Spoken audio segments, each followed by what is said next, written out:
Good morning students. आज बेटा हमारा टॉपिक है कि प्राकृतिक संपदा क्या होती है।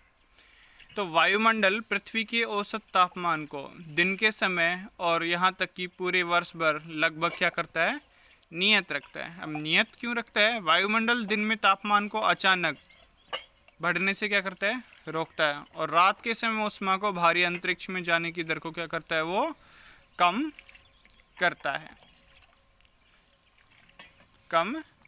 है। चंद्रमा के बारे में सोचें, जो सूर्य से लगभग उतनी ही दूरी पर है जितना कि पृथ्वी। इसके बावजूद चंद्रमा की सतह, जहां वायुमंडल नहीं है, पर तापमान -190 डिग्री सेल्सियस से 110 डिग्री सेल्सियस के बीच में रहता है। क्लियर? अब क्या कह रहा है कि मान लो कि तापमान का माप अधिक कहाँ पे है, ये कुछ क्रियाकलाप दे रखे हैं, और क्या कह रहा है, प्राप्त निष्कर्ष के आधार पर कौन सबसे पहले गर्म होगा, स्थल या समुद्र। जैसा कि हमने देखा, बालू तथा जल एक समान दर से गर्म नहीं होते। आप इनको ठंडा होने की दर के बारे में क्या सोचते हैं? क्या आपने अपने अनुमान की सत्यता के लिए कोई प्रयोग किया है, या कोई आपने कोई प्रैक्टिकल किया है? अब क्या कह रहा है, वायु की गति पौने। हम दिन भर की गर्मी के बाद शाम को बहने वाले ठंडे समीर से राहत महसूस करते हैं। क्या होता है कि रात के दिन में तो क्या होती है, गर्मी होती है, और रात के समय क्या होती है, ठंड महसूस होती है। उससे क्या होता है कि राहत महसूस करते हैं। कभी कभी कई दिनों तक अधिक गर्म मौसम के पश्चात क्या होती है, वर्षा होती है, अर्थात बारिश होती है। जब बारिश होगी तो क्या कह रहे हैं, बारिश होती है।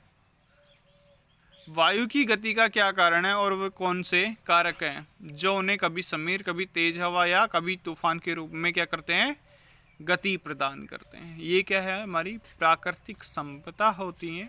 उसमें क्या होता है कि अधिक समय तक अधिक गर्मी है, तो उसमें क्या हो रहा है कि वर्षा होती है। ये सभी प्रक्रियाएं हमारे वायुमंडल में हवा के गर्म होने और जल वाष्प जो बनता है उसका क्या है, परिणाम है।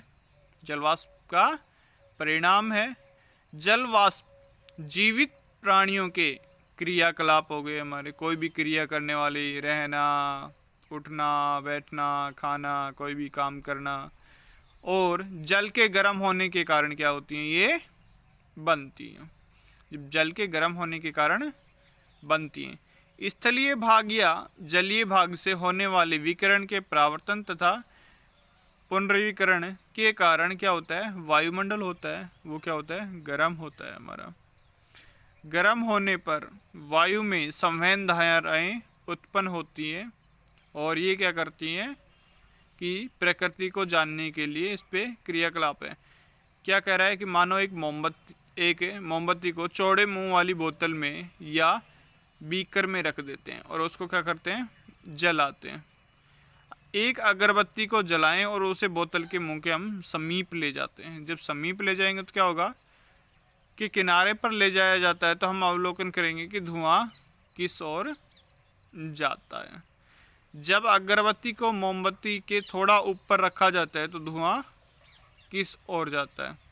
दूसरे भागों में जब अगरबत्ती को रखा जाता है तो धुआं किस ओर जाता है। ये क्या कर रहे हैं बेटा, प्रैक्टिकल कर रहे हैं। प्रैक्टिकल इसलिए कर रहे हैं कि हमें पता चले कि मान लीजिए धुआं किस तरफ जाता है। एक अगरबत्ती ले लेते हैं, उसको बोतल में रखते हैं, और फिर क्या करते हैं, उसकी धुआं को देखते हैं कि नीचे की तरफ जाता है या ऊपर की तरफ आते हैं। ये हम क्या करेंगे, प्रैक्टिकल करके देख लेते हैं। और क्या होता है कि आपने देखा होगा दिन में तो गर्मी पड़ती है और रात के समय में ठंड होती है। तो हमें मौसम कौन सा अच्छा लगता है, ठंड वाला अच्छा लगता है। रात के समय में सुहावना मौसम हो जाता है, और दिन में क्या होती है, गर्मी हो जाती है।